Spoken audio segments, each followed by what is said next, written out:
자, 오늘 우리에게 주신 하나님 말씀 시편 103편 1절로 5절에 있는 말씀을 함께 나누겠습니다. 시편 103편 1절로 5절에 있는 말씀으로 오늘 이 주일 아침에 함께 은혜 나누고 기도하겠습니다. 구약성경 876면에 있습니다. 구약성경 876면 시편 103편 1절로 5절에 있는 말씀으로 오늘 이 아침에 함께 다 같이 은혜 나누고 기도하겠습니다. 다 찾으셨으면 우리 다 같이 한 목소리로 큰 목소리로 또박또박 하나님의 말씀 이 아침에 봉독에 올립니다. 내 영혼아 여호와를 송축하라. 내 속에 있는 것들아 다 그의 거룩한 이름을 송축하라. 내 영혼아 야훼를 송축하며 그의 모든 은택을 잊지 말지어다. 그가 내 모든 죄악을 사하시며 내 모든 병을 고치시며 내 생명을 파멸에서 구속하시고 인자와 긍휼로 관을 씌우시며 좋은 것으로 내 소원을 만족하게 하사 내 청춘을 독수리같이 새롭게 하시는도다. 아멘. 이 시편은 다윗이 하나님의 성령님께 감동을 받아서 기록한 시편의 말씀입니다. 많은 다윗의 시편 가운데서 유명한 시편들이 많지만 또 이 103편의 시편은 참 우리에게 영적인 진리와 또 축복을 우리에게 전해주고 있는 말씀임을 볼 수 있습니다. 다윗은 찬양을 잘했어요. 찬양. 우리 어린이들도 찬양으로 하나님께 늘 영광 돌리기 바랍니다. 찬양을 잘해야 돼. 우리 하나님이 우리 사람을 창조하신 목적은 찬양 받으시기 위해서 만드셨습니다. 이사야서 43장 7절로 21절에 보면 이 백성은 내가 나를 위해서 창조하였다 그러셨어요. 나를 위해서, 누구를 위해서? 하나님 자신을 위해서 창조했다. 이는 그들로 내게 영광을 돌리게 하려 함이라. 나의 찬송을 부르게 하려 함이라. 아멘. 하나님께서 우리 사람을 창조하신 것은 우리를 통해서 하나님의 영광 받으시기 위해서, 찬양 받으시기 위해서 창조하셨다고 말씀하고 있는 것입니다. 그래서 교회에서는 항상 하나님을 찬양하는 거예요. 예배 드릴 때도 찬양으로 하나님께 먼저 영광을 돌리고 말씀을 전하는 것입니다. 또 마칠 때에도 찬양으로 하나님께 영광을 돌리고 마치는 거예요. 또 교회에서뿐만 아니라 우리가 살아가는 모든 실생활에서 집에서나 일터에서나 우리가 어느 곳에 있든지 항상 찬양하고 하나님께 영광 돌리는 삶을 살아가시길 바랍니다. 아멘. 그렇습니다. 이 백성은 내가 나를 위해서, 하나님을 위해서 우리는 지음받았어요. 하나님을 위해서 지음받았는데 하나님을 위해서 살질 않으려고 그래. 그거는 벌써 하나님의 창조의 목적에서 벗어나버린 삶을 사는 것입니다. 하나님의 창조의 목적에서 벗어나버렸으니 영생도 못 얻고 천국에도 못 갈 뿐더러 세상을 살 동안에도 하나님의 뜻도 이루지 못하고 그냥 무의미한, 하나님 보실 때 아무런 인정해 줄 수 없는 무가치한 인생을 살다가 가는 이들이 많습니다. 저와 여러분은 그러지 말아야 할 줄 믿습니다. 내가 존재하는 이유의 목적이 뭐냐? 하나님을 찬양하고 영화롭게 드리고 그분께 영광을 돌리는 것입니다. 그래서 이 다윗은 찬양 이 시로서 하나님을 영화롭게 드린 아주 유명한 시인이었어요. 시편은 이 다윗이 하나님을 찬양한 시들이 많은 부분을 차지하고 있습니다. 거의 절반 이상을 다윗이 찬양을 하나님께 드렸는데 그 찬양이 이 시편의 대다수를 차지하고 있습니다. 다윗은 유대 베들레헴의 목동이었죠. 그죠? 베들레헴의 목동이었어요. 별 볼 일 없는 사람이었어요. 우리로 말하면 금수저도 아니고 은수저도 아니고 노수저도 아닌 그냥 나무수저, 흙수저 그런 수준의 사람이었습니다. 그런데 하나님께서 그를 축복하시고 그를 불러내셔서 이스라엘의 왕으로 세우시고 전쟁의 용사로 세우시고 골리앗을 쓰러뜨리는 용사로 세우시고 또 하나님의 기름 부음을 받은 이스라엘의 왕으로 세우신 걸 믿으시기 바랍니다.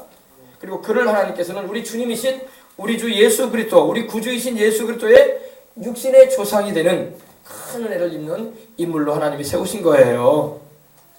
다윗이 왕이 됐다, 전쟁의 용사가 돼서 전쟁에서 승리를 많이 거뒀다, 그리고 많은 사람에게 은혜를 끼치는 찬송시를 많이 지었다, 이 정도가 중요한 게 아니라 다윗은 우리 구주 예수님의 조상이 됐습니다. 아멘. 다윗이 섬겼던 그 하나님이신 예수님께서 사람이 되어 오실 때에 우리 인류를 구원하기 위해서 죄인된 우리를 구원하러 오실 때 다윗의 자손으로 오셨다는 거예요. 그러니 다윗은 어마어마한 은혜를 입은 인물인 것입니다. 아멘. 할렐루야. 아멘. 오늘은 이 다윗의 시편 가운데 103편의 말씀을 가지고 1절로 특별히 5절의 말씀을 가지고 은혜를 함께 나누고자 합니다. 오늘 보십시다. 1절 보십시다. 내 영혼아 야훼를 송축하라. 여호와를 송축하라. 이렇게 말씀하고 있습니다. 네. 다윗은 여러분 영혼의 존재를 알았어요. 영혼의 존재. 오늘 여러분 예수님을 안 믿는 사람들은 영혼의 존재를 몰라요. 그냥 내가 엄마 뱃속에서 잉태되어서 태어나서 뭐 10대, 20대, 30대, 40대, 50대, 60대, 70대, 80대, 90대 이렇게 살다가 나는 가나 보다. 죽으면 사람이 끝나는 거지 이렇게 생각만 하지 영혼이 있다는 걸 몰라요 사람들이. 그러나 여러분 오늘 다윗은 내 영혼을 말합니다. 내 영혼아. 다윗은 자기가 영적인 존재라는 걸 알았다는 것입니다. 아멘.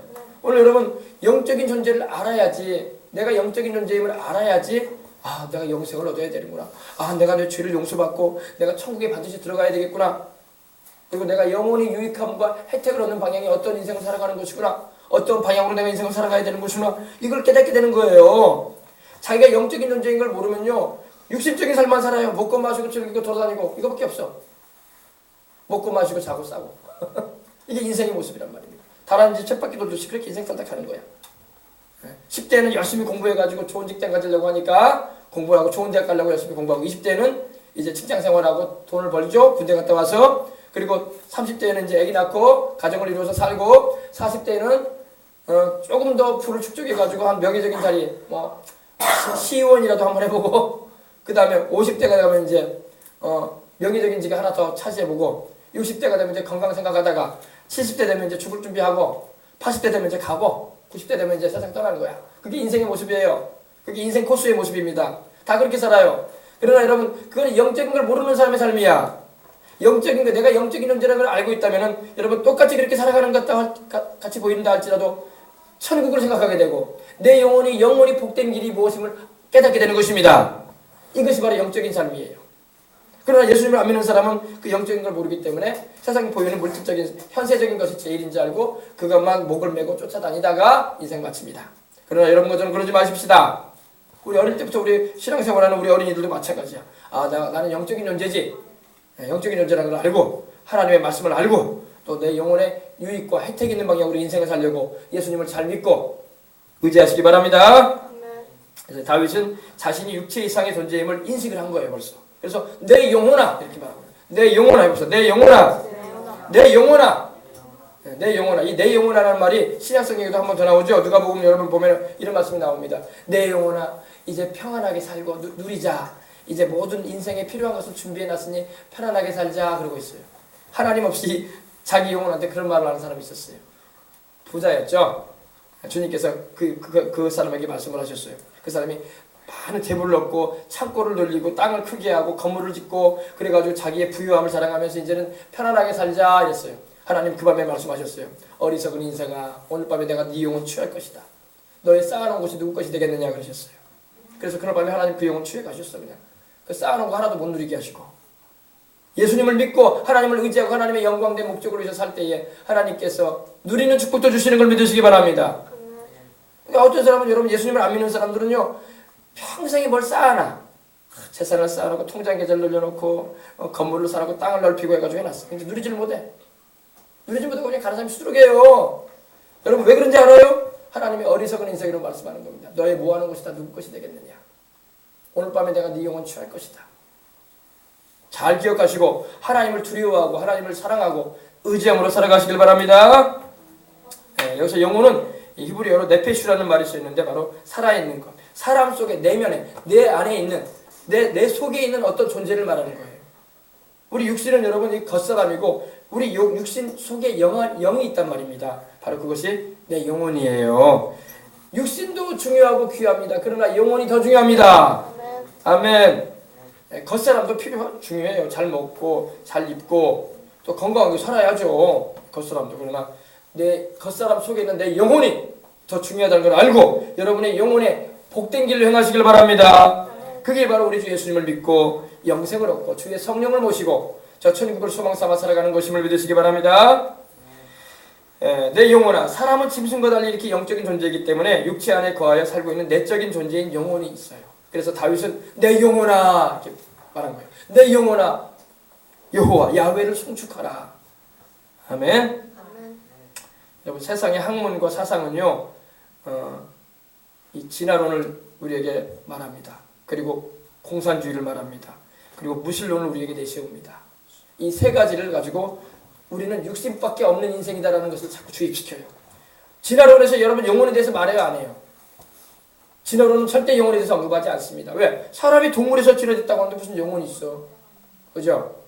그러니까 그 처음 시작하는 것부터 거짓말하는 거야. 하나님은 사람을 자기 형상과 모양대로 영적인 존재로 만드셨다고 했는데 진화론은 사람이 영적인 존재라는 걸 인정하지 않아요. 영혼에 대해서는 언급하지 않습니다. 여러분, 세상 과학 문명에서 여러분 학교에서 우리 어린이들 공부하고 있지만 배우고 있지만 영혼에 대해서 배워요, 안 배워요? 선생님 영혼에 대해서 한마디도 안 가르쳐줘요. 보이는 것만 우리에게 가르치려고 하지. 그러나 하나님의 말씀은 거짓이 없으신 하나님의 말씀은 우리가 영적인 존재라고 말씀하고 있는 것입니다. 진화론 자체가 영적인 것을 부인해버리는 거예요. 사람이 단세포 생물인 아메바로부터 시작해가지고 복잡하게 진화돼가지고 유인원이 돼가지고 원숭이로 갖춰가지고 사람이 됐다고 말하는데 고릴라가 우리 조상이라고 자꾸 말하는데 이게 얼마나 그게 엉뚱한 말입니까? 예. 하나님은 사람을 자기 형상과 모양대로 지으셨다고 말씀을 하십니다. 창세기 1장 26절에. 그리고 여러분 또 무신론을 내세우는 거예요. 무신론이 뭐예요? 하나님 없다 이거야. 예. 시편 14편 1절 한번 보십시다. 성경을 딱 펴면서 우리 어린이들이 배워야 돼요. 성경은 여러분 종교적인 도를 가르치는 게 아니라 살아계신 하나님의 말씀입니다. 그래서 이 말씀을 여러분이 잘 알게 되면요, 여러분 영혼이 살아요. 그럼 이 말씀을 무시하고 세상의 선생님들이 가르치는 말만 자꾸 그 진리인 양 받아들이면요, 여러분 영혼이 죽어요 나중에. 예. 그건 육적인 말씀이야, 영적인 말씀이 아니에요. 예. 그리고 진리도 아니고. 14편 1절 봅시다. 어리석은 자는 그 마음에 이르기를 하나님이 없다 하도다. 그들은 부패하고 그 행실이 가증하니 선을 행하는 자가 없도다. 그죠? 어리석은 자는 그 마음에 이른다는 겁니다. 그 마음속으로 막 되새긴다는 거예요. 하나님 없어. 하나님 없어. 하나님 없어. 무슨 하나님이 있어. 다 종교일 뿐이야. 기독교도 다 다른 종교하고 똑같은 거야. 그저 사람 의지할 데 없으니까 사람들 미혹해가지고 유혹해가지고 종교심 갖게 해가지고 사람들 속이는 거야. 이게 어리석은 자가 하는 말이라는 거야. 어리석은 자는 그 마음에 이르기를 하나님이 없다 하도다. 하나님이 안 계시는데 여러분 이 하늘과 땅과 세계와 그 가운데 모든 것이 저절로 만들어졌겠어요?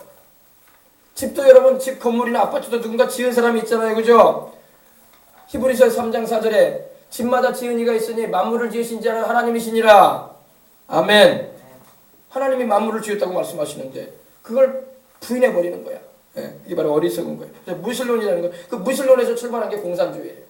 공산주의는 영혼에 대해서 영혼의 존재를 인정하지 않아요. 공산주의는요, 유물론적 무신론이라고 해요. 모든 건 물질뿐이다. 사람도 고깃덩어리에 불과하다. 그래서 스탈린이 6천만에 자기 동포를 죽인 거예요. 공산혁명을 일으키면서. 김일성이 남침해 오면서 100만 명이 넘는 사람을 죽게 만들었던 거예요. 왜? 사람은 육체뿐이다. 죽으면 끝나는 거다. 영혼은 없다. 이걸 가르쳤던 거예요. 모태똥이 자기 동포 6,500만을 또 공산혁명을 일으키면서 죽인 거예요. 왜? 사람은 육체뿐이다. 영혼은 존재하지 않는다.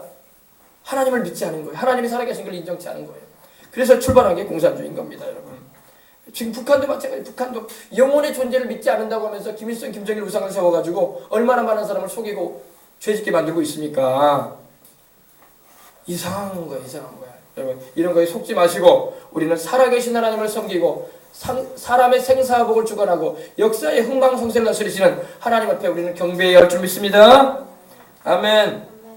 그래서 이 모든 무신론, 또 진화론, 공산주의 모든 것은 다 바로 하나님이 없다고 여기는 사람들이 만들어낸 것들이에요. 네. 우리 인간이 영적인 존재임을 부인하는 길로 자꾸 이끌어갑니다. 그런 것이. 그것이 세상 학문에도 나와 있고 세상의 사상으로도 역사하고 있는 겁니다. 이거는 바로 영적인 것을 부인해버리는 거예요. 사람이 영적인 존재라는 것을 부인하기 때문에 하나님하고 동떨어져 버리는 그런 길로 우리를 끌어가는 것입니다. 그래서 우리는 이 세 가지를 아주 주의해야 됩니다. 아주 조심해야 돼요. 이 우주에는요, 영적인 존재가 셋이 있습니다. 하나님이 영적인 존재이시고 천사들, 또 타락한 귀신들이 영적인 존재고 또 우리 사람이 영적인 존재예요. 이 셋이 바로 영적인 존재예요. 누구라고요? 하나님, 천사들, 물론 타락한 천사들도 들어가 있습니다. 여기는. 그리고 사람. 동식물은 영적인 존재가 아니죠. 그죠? 이걸 잘 알고 여러분이 영적인 존재라는 걸 알고 하나님이 우리 인간을 왜 귀히 여기시는지 아세요? 왜 우리가 죄인인데도 불구하고 구원하려고 애를 쓰시는지 아십니까? 우리가 영적인 존재이기 때문에 그래요. 영적인 존재는 죽질 않아요. 영혼이 육신에서 떠나게 돼도 여러분 영혼은 안 죽어요. 천국이나 지옥에서 영원히 살게 될 거야. 그렇기 때문에 우리를 영생을 얻게 하시려고 하나님께서 우리를 그 아들 예수님을 보내셔 주신 것입니다. 오늘 여러분 보세요. 다윗은요 자신이 영적인 존재임을 알았어요. 그래서 자기 영혼에게 명령하는 거예요. 명령. 보세요. 내 영혼아 여호와를 송축하라. 뭐뭐 하라라는 것은 뭐예요? 명령어예요. 명령어. 한번 따라해봅시다. 내 영혼아 하나님을 찬양하라. 명령하는 거예요. 자기한테. 내 영혼아 하나님을 찬양하라. 오늘도 교회에 와서 여러분이 예배 드릴 때 내 영혼아 주일이니 하나님을 예배하라. 명령하시기 바랍니다. 명령할 줄 알아야 돼. 다윗도 명령하잖아요. 내 영혼아 여호와 하나님을 천지를 주신 하나님 너의 생사복을 주관하시는 그 하나님을 찬양하라. 뭐뭐 하라. 명령하라고 있잖아요. 그죠? 예, 우리도 여러분 내 육체는요 하나님을 예배하는 걸 싫어해. 내 육체는 기도하는 것도 싫어해. 내 육체는 찬양하는 것도 싫어해. 내 육체는 하나님께 감사하는 것도 싫어해. 그러므로 여러분 우리 육체를 복종시켜야 돼. 어떻게 복종시키냐? 내 영혼이 육체를 지배할 수 있도록 해야 할 줄 믿습니다. 그래서 내 안에 있는 영혼이 내 이 하나님을 섬기지 않으려고 하는데 육체를 복종시켜야 돼요. 그래야지 영의 사람이 되는 겁니다. 예수님을 안 믿는 사람은 영적인 사람이 아니기 때문에 육체가 원하는 대로 행해. 육체와 마음이 원하는 대로 살아가는 거예요. 그래서 막 죄 중에 살아가는 거야. 내 육체와 마음이 원하는 대로만 뭐든지 좋게 보이면 행하는 거야. 그것이 죄인지도 모르고. 예. 그래서 자신이 영적 존재임을 한 다윗은 자기 영혼에게 명령한 것처럼 우리도 우리 영혼에게 명령해 봅시다. 내 영혼아 여호와를 송축하라. 송축하라. 아멘. 예. 찬양하고 기도하고 하나님을 예배하고 그 말씀을 따라 살아가는 것은요 우리 육신이 싫어해. 여러분 하나님의 말씀대로 살아가는 것 내 육신은 싫어해요. 그래서 교회 오는 것도 싫어하고 찬양하는 것도 싫어하고 기도하라고 하면 기도하는 것도 귀찮고 내 육신은 싫어해. 그러나 내 육체를 복종시켜야 할 줄 믿습니다. 내 영혼이 육체를 복종시키고 살아가야 돼. 그래야지 영적인 사람이 되고 하나님과 교통할 수가 있는 것입니다. 네. 아셨어요? 네. 여기서 이제 송축이라는 말이 나와요. 송축. 해봅시다. 송축. 내 영혼아 여호와를 송축하라 했어요. 송축이 뭐냐? 송축은 바로 이 바락이라는 히브리어가 쓰이는데 축복이에요. 축복. 하나님을 향해서 내가 축복을 하는 거야. 할렐루야. 축복은 높은 분이 낮은 자에게 빌어주는 건데 하나님이 우리에게 주시는 게 축복인데 그래서 우리 강복한다 이런 말을 해요. 위로부터 내려온다 이거예요. 하나님의 복이. 근데 우리가 어떻게 높으신 하나님을 향해서 우리가 감히 축복을 할 수 있느냐 이렇게 말할 수도 있는데 이 의미는 찬양한다는 그런 의미예요. To praise, to bless, to adore. 예. 하나님을 찬양한다. 아멘. 그래서 이곳에 우리 생명수용의 성도들은 늘 하나님을 찬양함으로 여러분의 영혼에게 명령하시기 바랍니다. 예, 명령하세요. 내 영혼아 주님을 찬양하라. 나 지금 찬양할 기분 아닌데 나 오늘 마음에 근심이 꽉 들어차고 괴롭고 인생살이가 힘든데 찬양이 나올 수가 없는 상황인데 그래도 주님을 찬양하라고 명령하시기 바랍니다. 내 영혼아 그래도 너는 주님을 찬양해라. 내 영혼아 그래도 너는 주님께 영광을 돌려라. 내 영혼아 너는 기분이 나쁘고 지금 마음이 상해 있고 네가 원하는 대로 모든 일들이 안 풀린다 할지라도 너는 하나님을 찬양해라. 아멘. 그 정도가 돼야 돼. 그 정도가 돼야 돼. 기분 좋을 때 찬양 안 할 사람 누가 있어? 막 좋은 일이 막 일어나는데 기쁘지 않을 사람 누가 있고 하나님께 영광 안 돌릴 사람 누가 있겠어? 그러나 그런 일이 없어도 정반대의 현상이 일어난다고 할지라도 하나님을 믿고 합력해서 서로를 이루신 주님을 바라보고 찬양을 하시길 바랍니다. 그것이 믿음이야. 그것이 믿음이야. 내 영혼아 야훼를 찬양하라. 여러분 항상 하나님을 찬양하시는 여러분 되시길 바랍니다. 우리 하나님 어떤 하나님입니까? 우리 하나님은 이스라엘의 하나님, 하늘과 땅과 세계와 그 가운데 모든 걸 만드신 하나님, 살아계신 하나님, 그리고 역사의 흥망성쇠를 주관하시고 우리 인생에 태어나고 죽고 부하게 되고 가난하게 되는 것, 이 모든 것을 다스리시는 하나님, 그리고 영원히 계시는 하나님이십니다. 그러므로 우리는 이 하나님을 찬양하고 경배하고 예배하시는 우리가 되어야 할 줄 믿습니다. 아멘. 자, 살아계신 하나님, 천지를 창조하신 하나님, 나의 생사복을 주관하시는 하나님, 역사를 주관하시는 하나님, 영원히 계시는 하나님, 그 하나님을 찬양하란 말이에요. 그럼 또 보십시다. 내 영혼아 야훼를 송축하라. 내 속에 있는 것들아 다 그 성호를 송축하라. 내 속에 있는 것들아, 내 자신 안에 있는 것들아 주님을 찬양하라 이렇게 말하고 있습니다. 여러분 우리 속 안에 있는 모든 내장도 주님을 찬양해야 할 줄 믿습니다. 내 몸 안에 있는 위가 하나님을 찬양하고 내 몸 안에 있는 장이 하나님을 찬양하고 콩팥이 하나님을 찬양하고 십이지장이 하나님을 찬양하고 심장이 하나님을 찬양하고 할렐루야. 여러분 우리 몸의 육체적으로도 마찬가지예요. 육신 안에 있는 이런 구성 요소들이 주님을 찬양한다면 우리 주님께서 우리에게 건강을 안 주시겠어요? 그죠? 예. 여러분 주님을 우리 몸이 찬양해야 할 줄 믿습니다. 우리 속 안에 있는 모든 내장이 주님을 찬양하고 또 꼭 이거는 우리 내장뿐만 아니라 내게 속한 모든 것들이야 주님을 찬양해라. 내 가족들아 주님을 찬양해라. 내게 주어진 모든 것들아 주님을 찬양해라. 이런 의미도 되는 거예요. 왜? 내 속에 있는 것들, 내게 속해 있는 것들아 다 주님을 찬양해라. 내가 살고 있는 이 장막도 주님을 찬양하는 장막이 되라. 할렐루야. 내가 입고 살아가는 이 옷도 하나님을 찬양하는 일에 사용되라. 내가 신고 다니는 모든 신발도 주님을 찬양하는 일에 쓰임받아라. 할렐루야. 내가 가지고 다니는 핸드폰도 주님을 찬양하는 일에 쓰임받아라. 내게 있는 모든 것들아 다 주님을 찬양하라. 근데 어떻게 찬양하라? 그 성호를 찬양하라. 거룩한 이름을 찬양하라. 우리 하나님의 그 거룩한 이름을 찬양하라. 우리 하나님은 거룩한 하나님이십니다. 거룩하다는 것은 분리됐다, 구별됐다는 그런 의미, 코데스라는 말이 쓰였는데 바로 이걸 뭘 말하냐? 하나님을 위해서 따로 떼어졌다 이 말입니다. 그래서 우리 하나님께 속한 우리는 거룩한 자들이 되어져서 거룩하신 우리 주님의 이름을 찬양해야 할 줄 믿습니다. 하나님의 이름을 망령되게 부르면 안 돼요. 요즘 뭐 하나님의 이름을 망령되게 부르는 사람들이 있어. 출애굽기 20장 여러분 5절 말씀에 보면은 내 이름을 망령되게 부르는 자를 나는 죄 없다 하지 않을 것이다 그러셨어요. 하나님의 이름은 거룩히 여기고 그 이름을 우리는 높여서 찬양하고 우리는 주님을 전파하는 일에 사용해야 할 줄 믿습니다. 망령된다는 말은 이 히브리어로 사부라는 말이 쓰였는데 공허하게 말한다, 무가치하게 말한다, 하찮게 말한다, 헛되게 말한다, 막 이렇게 말하는 거예요. 잘못 사용할 때 쓰이는 말입니다. 하나님의 이름은 우리가 찬양할 때 사용하고 기도할 때 사용하고 복음을 전할 때 사용하고 그 이름을 높여 찬양할 때 써야 할 줄 믿습니다. 하나님의 이름을 한 사람도 망령되게 부르지 마세요. 하나님의 이름을 망령되게 부르는 자 하나님이 죄 없다 하지 않을 것이다. 다시 말해서 죄인으로 여길 것이다 말씀하신 거예요. 아셨어요? 우리 주변에 하나님의 이름을 함부로 부르는 사람도 있어. 예수님의 이름을 함부로 부르고 하나님의 아버지 이름을 함부로 부르는 사람도 있어. 그들은 죄인으로 하나님이 정죄하시겠다는 겁니다. 심판하시겠다는 말이에요.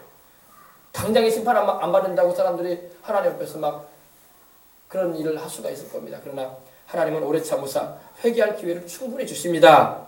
그러나 회개치 않을 때는 마지막 가서는 반드시 심판하시겠다고 말씀하시고 있습니다.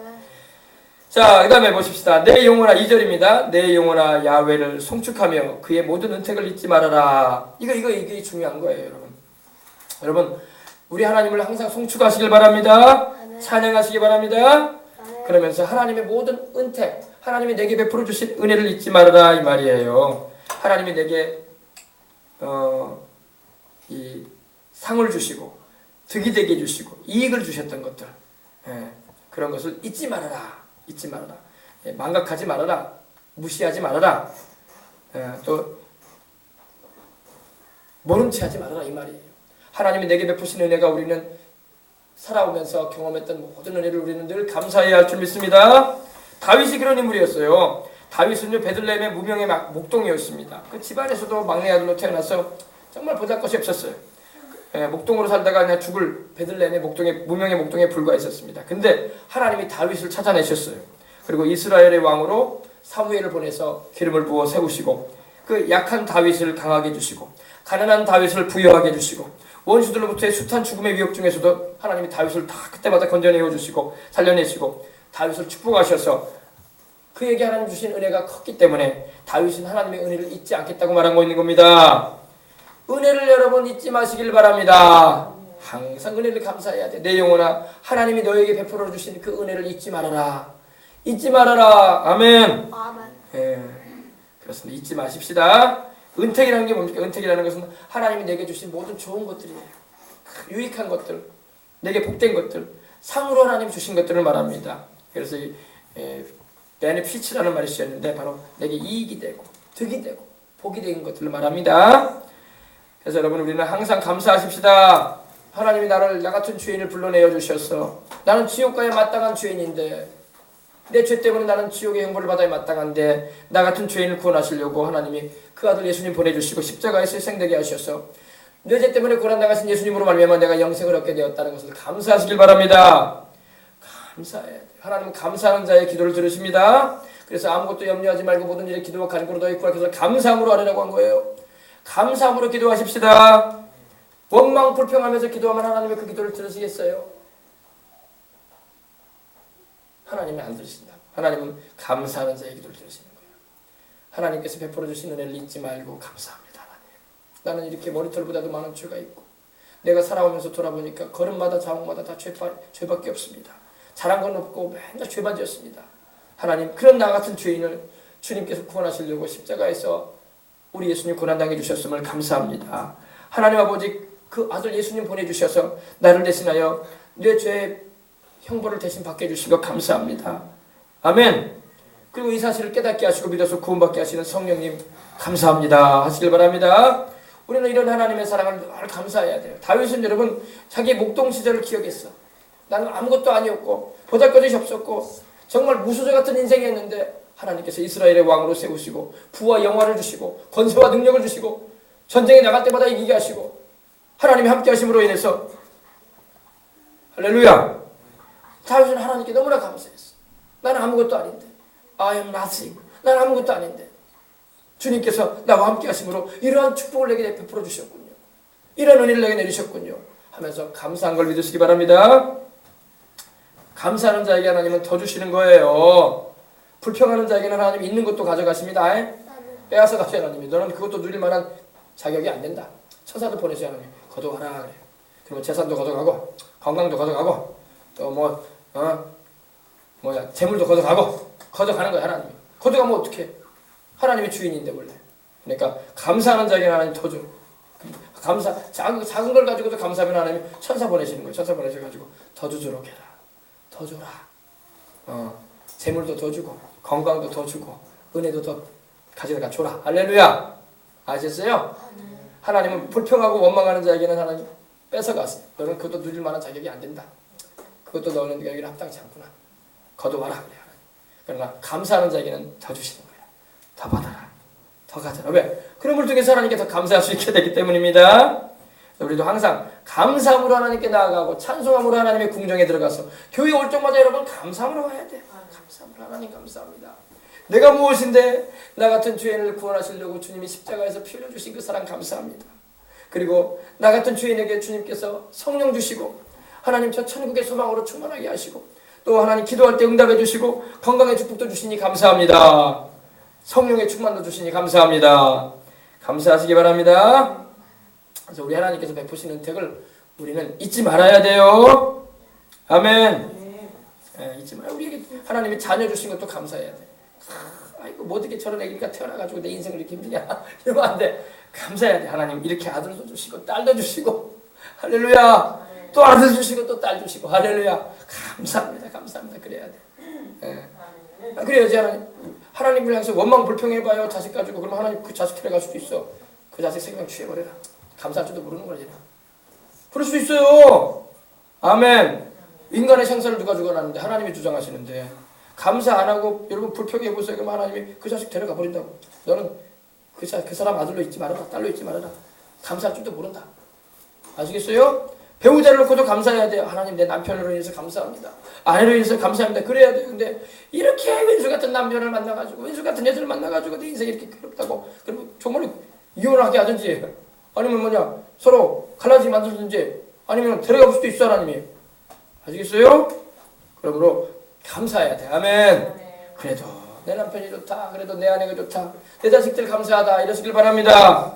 하나님께 늘 영광 돌리시기 바랍니다. 이거 농담이 아니라 진짜예요. 하나님 데려가 버리기도 한단 말이에요. 일찌감치입니다. 나도 맞자 맨날 불평만 하거든. 불평만 하고 원망만 했었고 이러기 때문에 하나님도 그런 걸 듣기가 싫으시니까 데려가자. 너에게 주어진 축복으로 줬는데 너는 축복으로 여기지 않고 자꾸 그걸로 불평거리만 여기는구나. 그래서 들어가 볼 수도 있어요. 그러니까 이 시간 이후로부터는 정말 여러분들이 감사로 바꾸시길 바랍니다. 감사로.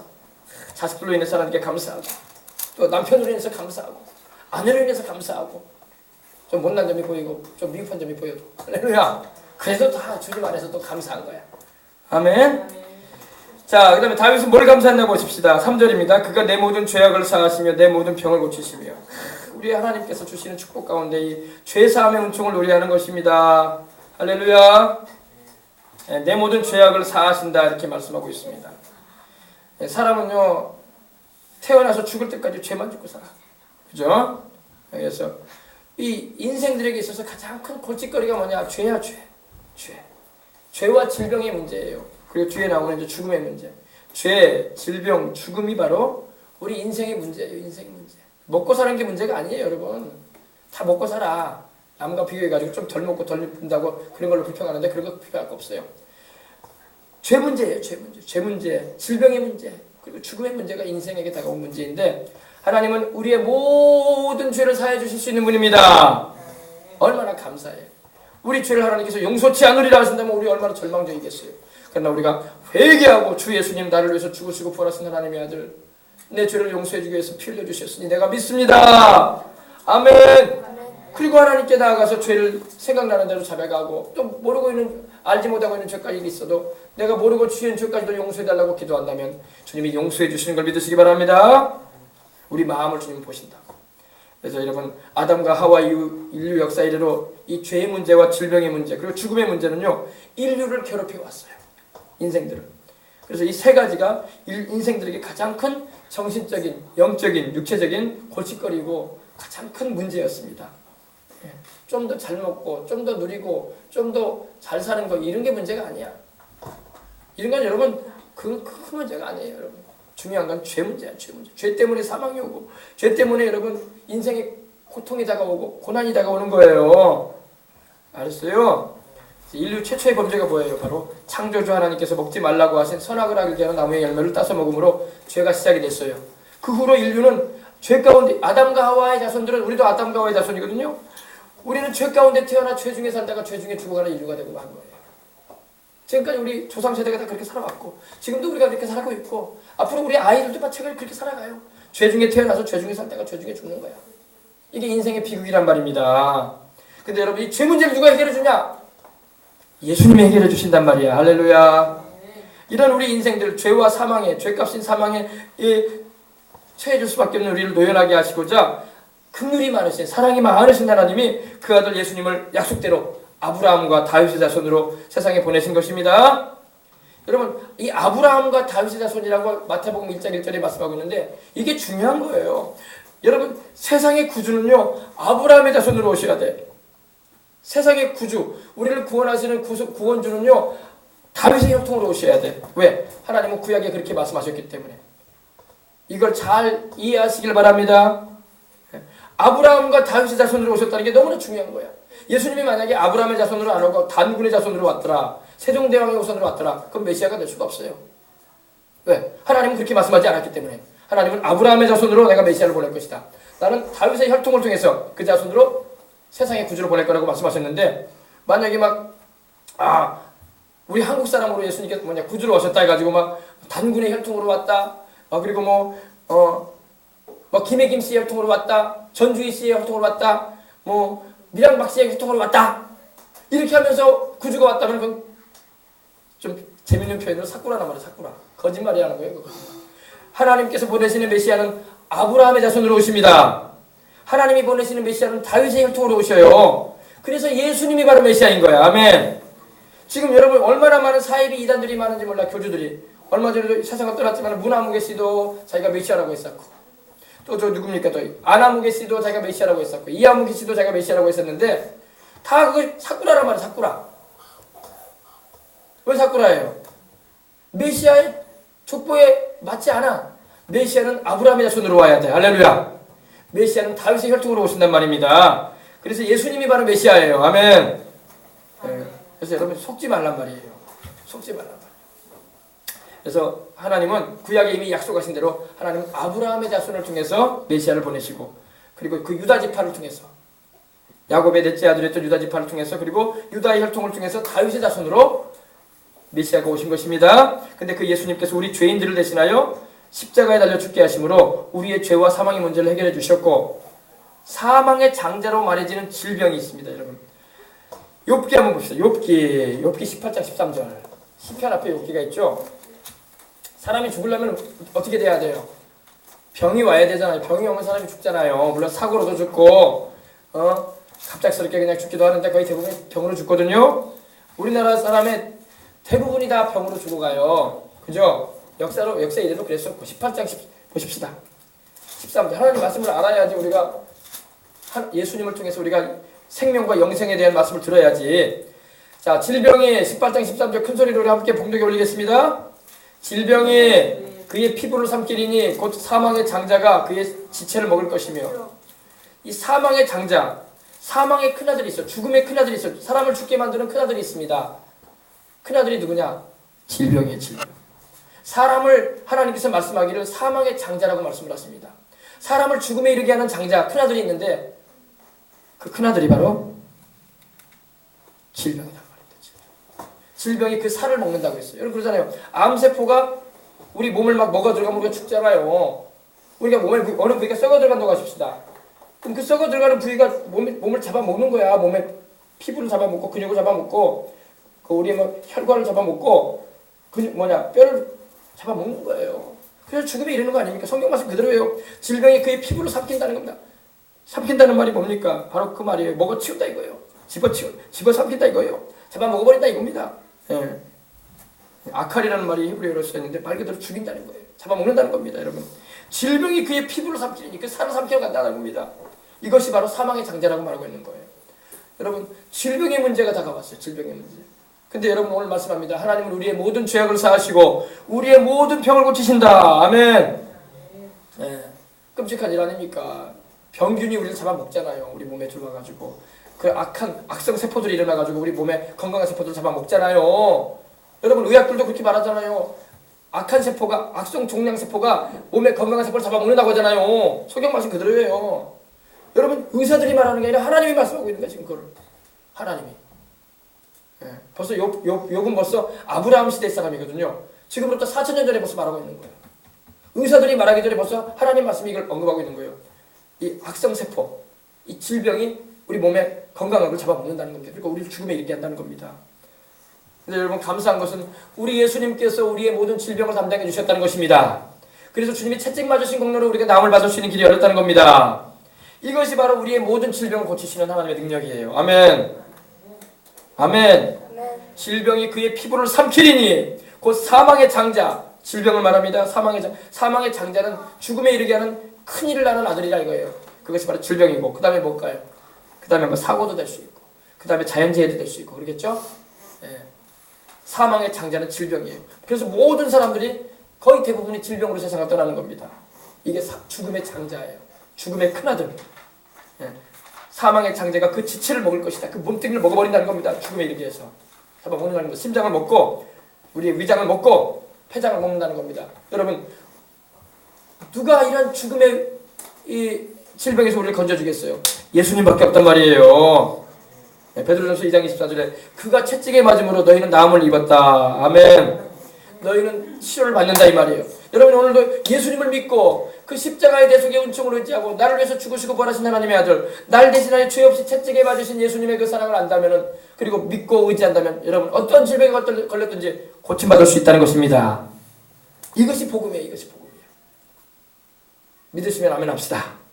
아멘.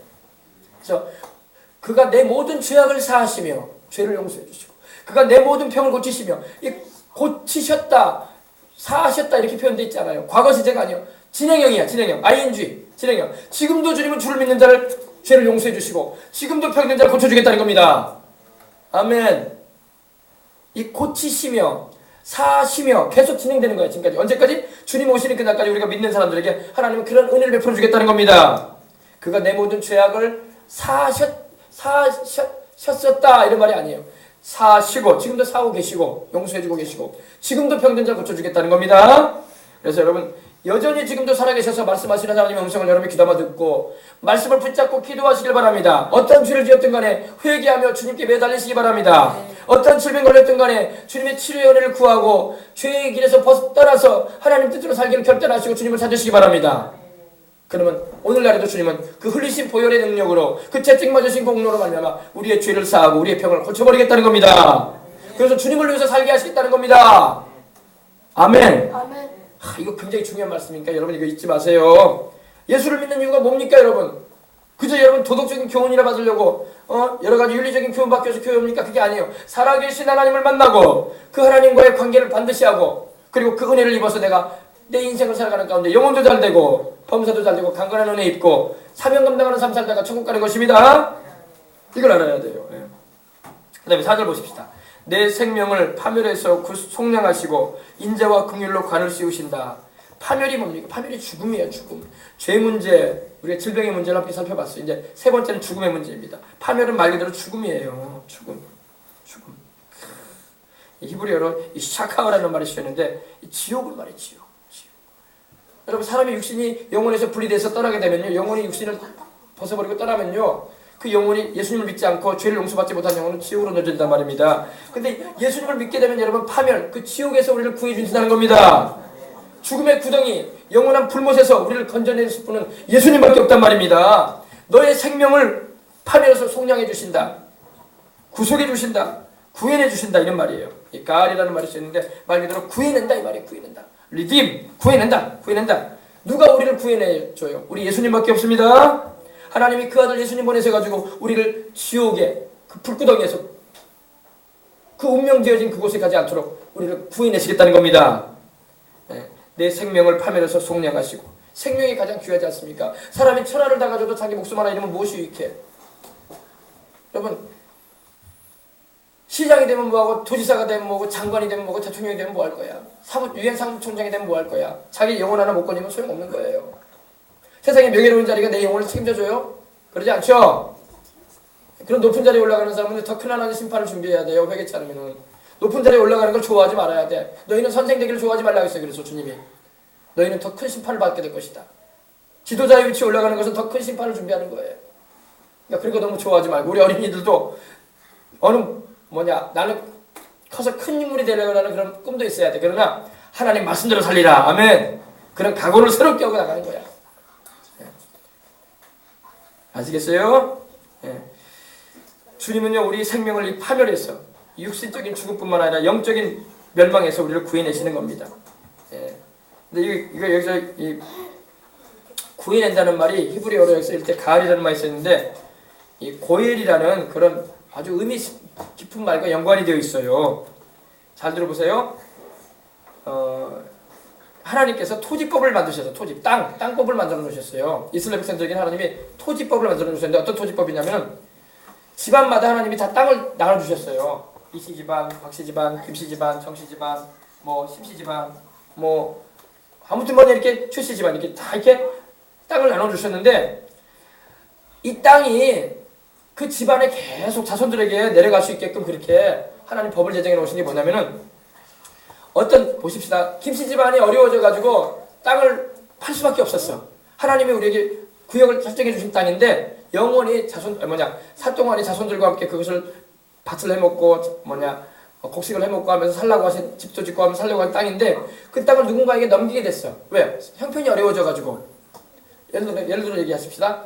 우리 화평이가 그만 돈 관리를 못해가지고 신탕 어려움을 겪어가지고 형편이 어려워져가지고 조상이 때로부터 물려놓은 땅을 팔게 됐어요. 얼마를 판다고 합시다. 우리로 평수로 말하면 한 200평을 판다고 하십시다. 그건 진짜 간직하고 있어야 할 땅인데 팔았다고 하십시다. 팔았어요.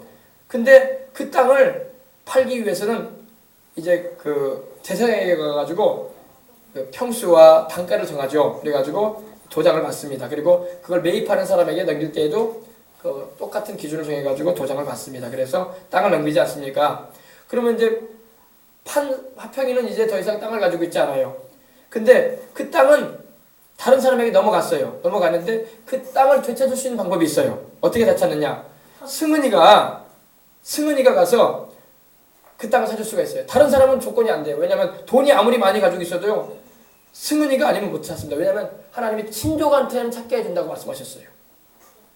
그러니까 다른 애가 와가지고 난 돈이 많으니까 내가 그 땅도 사겠습니다 하고 와가지고 단가와 평수를 요구하면서 내가 사겠다고 이렇게 한다고 해서 그 땅을 팔게 넘겨주지 않습니다. 제사장이 허락지 않아요. 그 땅은 당신이 살 자격이 안 됩니다. 그 땅은 땅을 판 화평이의 형제가 되는 사람이 사줄 수 있습니다. 그래서 수근이가 가서 산단 말입니다. 값을 지불하고 제가 동생이 팔아넘긴 이 땅을 다시 되찾겠습니다 하고 살 수가 있어요. 그 자격 조건이 되는 거예요. 이것이 바로 하나님이 정하신 토지법이었어요. 다른 사람은 아무리 조건이 되고 아무리 돈이 많아도 그 토지를 살 수가 없습니다. 친족의 이름으로 자손을 이어주는 그런 하나님께서 허락하신 구약의 아주 놀라운 제도입니다.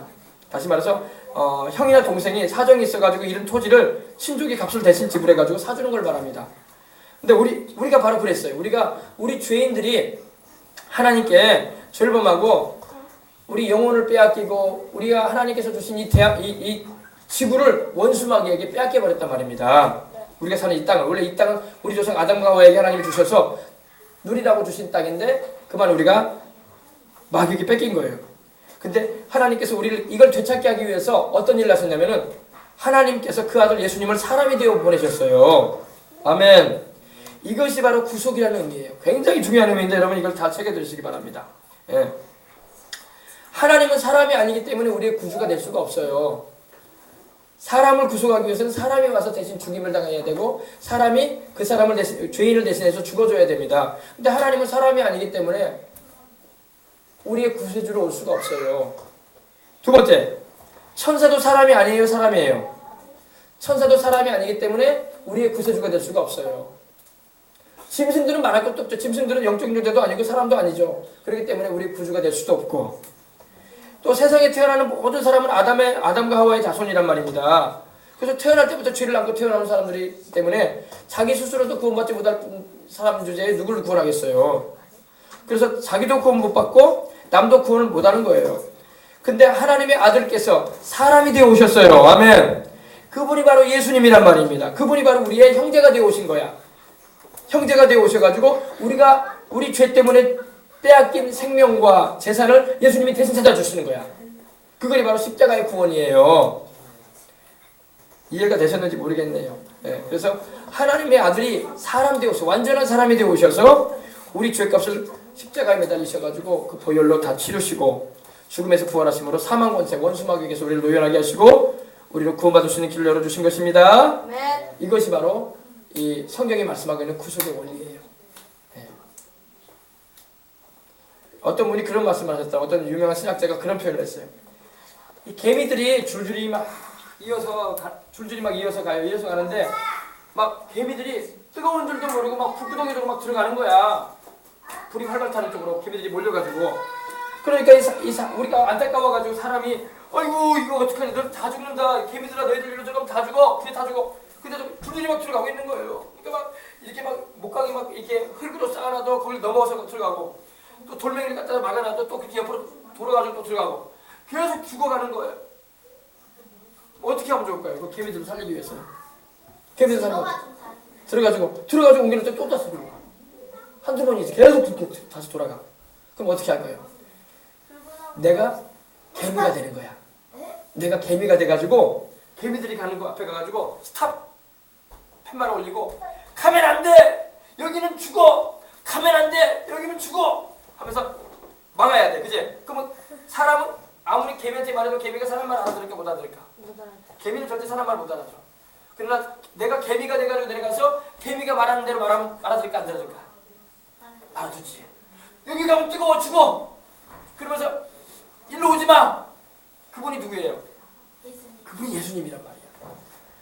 예수님이 사람이 되어 오신 거야. 그래가지고 우리에게 지옥에 가지 말라고. 예수님을 믿고 영생을 얻으라고. 할렐루야. 마치 개미가 돼서 내려가서 개미들을 그 불구덩이에 못 들어가도록 하기 위한 것처럼 말입니다. 알겠어요? 이것이 바로 하나님의 사랑입니다. 그 다음에 이제 오늘 마지막 절 5절 말씀까지만 하고 이제 우리 마치겠습니다. 좋은 것으로 내 소원을 만족케 하사 내 청춘을 독수리같이 새롭게 하시는도다. 아멘. 또 우리 하나님은요, 우리 영적인 문제, 우리 천국 가는 문제뿐만 아니라 죄를 용서받는 것뿐만 아니라 질병의 문제, 죽음의 문제뿐만 아니라 우리가 일생을 살아가는 가운데 하나님은 좋은 것을 주시는 분이야. 아멘. 좋은 것으로 우리 소원을 만족시켜 주시는 분인 것입니다. 좋은 것, 우리 하나님은 우리에게 좋은 것 주기를 원하신다고. 예. 여러분, 좋은 것을 주님 안에서 받고자 하면 기도하시고 하나님의 뜻대로 살아가시길 바랍니다. 아멘. 예. 교회를 다녀도 좋은 것을 못 경험하는 걸 왜 못 경험하느냐? 하나님께 기도하지 않기 때문에, 하나님 뜻대로 살지 않기 때문에 좋은 것을 경험을 못하는 거야. 하나님은 우리에게 좋은 것 주시기를 원하는데 우리가 하나님의 좋은 것 받을 만한 그릇이 안 돼버리는 거야. 그릇을 준비해서 좋은 것을 받으시기 바랍니다. 좋은 것으로 우리 하나님은 우리의 소원을 만족시켜 주신다고요. 예. 이게 참 중요한 말씀인데 좀 알아들어야 할 텐데. 좋은 것. 하나님은 우리에게 충분히 만끽할 수 있는 아주 좋은 것을 우리에게 주시고자 하십니다. 아멘. 네, 우리 하나님은요, 우리의 소원을, 우리 입을 만족시킨다는 그런 의미예요. 아디라는 말이 여기서 있는데, 이 마우스, 우리 입을 말해요. 하나님은 우리 입에 좋은 것을 넣어주신다 이 말이야. 아멘. 물론 뭐 입에 좋은 것을 넣어준다는 게 뭘 말할까요? 물론 뭐 우리가 간단하게 말하면 뭐 먹는 것도 말할 수 있겠죠. 그러나 그런 먹는 것을 넘어서서 하나님께서 우리에게 인생을 살아가는 가운데 하나님의 영광을 위해서 살아갈 수 있도록 좋은 것을 주신다는 겁니다. 먹는 것뿐만 아니라 우리에게 필요로 하는 것들 가운데 좋은 것으로 주셔서 하나님을 열심히 섬기도록, 또 하나님의 뜻을 이루는 삶을 살아가도록 하나님이 좋은 땅도 주시고, 아멘. 좋은 건물도 주시고, 아멘. 네, 좋은 거 주신다는 거예요. 좋은 것. 이렇게 말을 해야지 좀 사람들이 알아듣더라고. 그러니까 그냥 좋은 것이라고 하면 뭐가 좋은 것일까? 뭐가 좋은 것일까? 이렇게 생각을 하는데, 제가 쉽게 설명해 준 거예요. 하나님 우리에게 좋은 땅 주시고 좋은 건물 주시고, 할렐루야. 좋은 것 하나님 누리게 하셔서 주님의 영광을 위해서 사용하도록 하신다는 거예요. 그래 하나님 잘생기란 말이야. 하나님을 잘생기는 사람은 하나님 좋은 것 주지, 하나님 잘생기지도 않고 하나님 멀리 하는데 하나님 좋은 것 주실 리가 없지. 네. 아셨어요? 하나님이 우리 소원을 만족해서 우리 마음의 바람을 아신다는 거예요. 그래서 주님을 위해서 살고자 하는 우리 바람을 아시고 좋은 것을 주셔서 우리 청춘을 또한 독수리같이 새롭게 해주시는 것입니다. 아멘. 우리의 청춘, 우리의 젊음의 때, 청춘이라고 하니까 나이 드신 분들은 아이고 나는 나이가 들었으니까 이제 젊음이 다 지나갔으니까 좋은 것도 없나 보다. 아니에요. 영적으로도 우리가 영적인 젊음을 가지시기 바랍니다. 우리 겉사람은 후패에 가서 늙어갈지 몰라도 우리 속사람은 날로 새로워지는 겁니다. 아멘. 우리 영혼은 날로 새로워질 수 있는 거야. 영혼은 늙지 않아. 아셨어요? 그래서 여러분 좋은 것을 구하시기 바랍니다. 하나님은 우리에게 좋은 것 주기를 기뻐하신다. 이렇게 좋으신 하나님 자성기라는데 못 알아들으면 어떻게 할 수 없죠. 아멘. 여러분 좋으신 하나님이시니까 하나님과 그 하나님을 사랑하고 우리 예수님 사랑하고 하나님 말씀을 잘 살펴서 그 뜻대로 살아감으로 말미암아 복을 받으시기 바랍니다. 좋은 것은 복이에요. 복. 좋은 것, 복으로 우리 소원을 만족해 주신다는 그런 의미예요. 우리 입을 넓게 열라 내가 채우리라 하셨다고. 욕심을 부리라는 말이 아니라 하나님의 은혜를 기대하라는 말입니다. 아멘. 그러면 하나님이 열어주시고 하나님이 도와주신다는 거예요. 막연하게 그냥 좋은 게 뭘까 이렇게 고민하는 분들이 계시는데 우리 어린이들도 마찬가지로 우리 학생들도 좋은 것을 기대하란 말이에요. 하나님께. 여러분이 지나가게 될 학교, 좋은 학교를 기대하란 말이에요. 할렐루야. 공부도 열심히 하면서 하셨어요? 좋은 대학, 좋은 진로, 좋은 직장, 하나님을 위해서 쓰임받는 복음 증거의 좋은 길, 하나님을 기쁘시게 드리는 삶, 좋은 것을 막 기대하고 하나님께 나가란 말입니다. 하나님은 기대하는 자에게 역사하신다고. 아멘. 아멘. 네, 그럼 독수리같이 새롭게. 독수리는 여러분 새의 왕이 아닙니까? 독수리가 새벽 날개를 치면 막 올라간다고 돼 있잖아요. 성경에 보면. 와, 날개를 치면서 막 바람을 타고 올라간다. 비상한다고 하죠. 하나님이 함께 하심으로 독수리가 날개 치고 올라가듯이 막 비상하는, 나노나노 더 좋아지는 하나님의 은혜로 말미암아 향상되어지는 하나님의 영광을 위해서 승리하는 길로 우리를 이끌어 주시는 것입니다. 아멘. 아멘.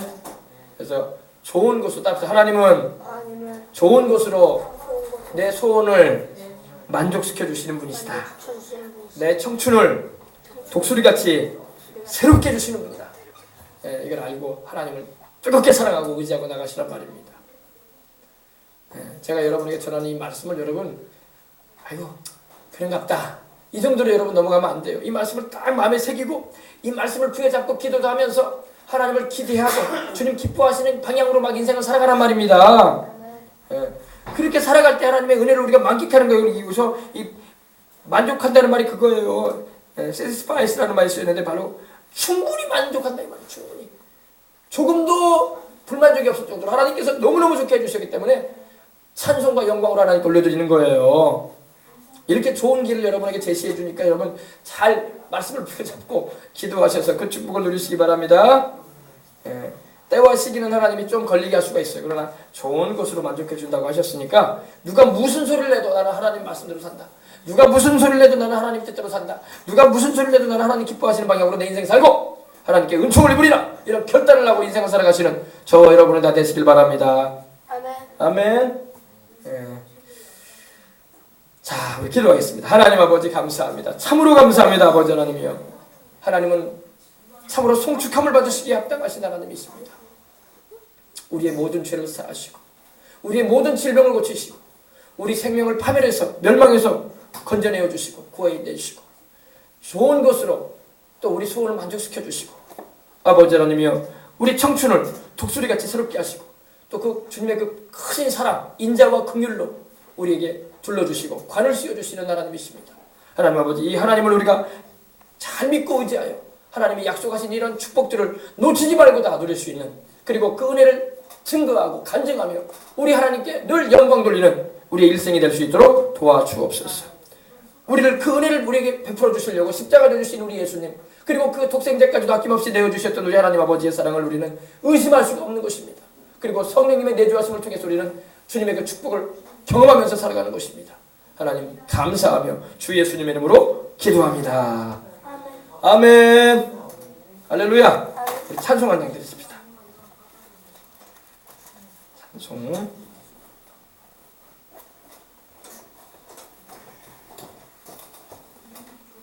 찬송 우리 191장 내가 매일 기쁘게 찬양 드리겠습니다. 내가 매일 기쁘게 술래길 내가 주의 팔이 나를 안보하며 내가 주의 큰 복을 받는 참된 비결은 주의 영이 함께함이라. 성령이 계시네 할렐루야 함께하시네. 좋은 길을 걸으며 밤낮 기뻐하는 것 주의 영이 함께합니다. 전에 죄에 빠져서 평안함이 없을 때 예수 십자가의 공로 힘입어 그 발 아래 엎드려 참된 평화 얻음은 주의 영이 함께합니다. 성령이 계시네 할렐루야 함께하시네. 좋은 길을 걸으며 밤낮 기뻐하는 것 주의 영이 함께합니다. 나와 동행하시고 모든 염려하시니 나는 숲의 새와 같이 기쁘다. 내가 기쁜 마음으로 주의 뜻을 행하면 주의 영이 함께합니다. 성령이 계시네 할렐루야 함께하시네. 좋은 길을 걸으며 밤낮 기뻐하는 것 주의 영이 함께합니다. 세상 모든 욕망과 나의 모든 정욕은 십자가에 이미 못을 받았네. 어두운 밤이 지나고 무거운 짐 벗으니 주의 영이 함께합니다. 성령이 계시네 할렐루야 함께하시네. 좋은 길을 걸으며 밤낮 기뻐하는 것 주의 영이 함께합니다. 아멘. 참 저는 여러분에게 수준을 대학 수준으로 가르치는 것 같고 여러분들은 받는 여러분들은 초등학교 수준인 것 같고 그런 것 같아요. 내가 보면은 내가 성경 말씀을 이렇게 전할 때 하나님 말씀을 전할 때 보면은 다 수준이 초등학교 수준 앞에서 내가 대학생 수준으로 가르치는 것 같아. 그러나 여러분 대학생 수준으로 가르치는 것 같아도 여러분 그 말씀을 여러분이 마음에 새기고 깊이 여러분이 받아들이시기 바랍니다. 그럼 여러분 믿음 수준이 막 뛰어나는 거야. 예. 제가 여러분에게 어린아이 수준으로 가르치면 되겠어요? 그럼 여러분이 신앙이 잘하겠어? 자꾸 끌어올려줘야지. 할렐루야. 예. 그러니까 여러분이 목사님 말씀이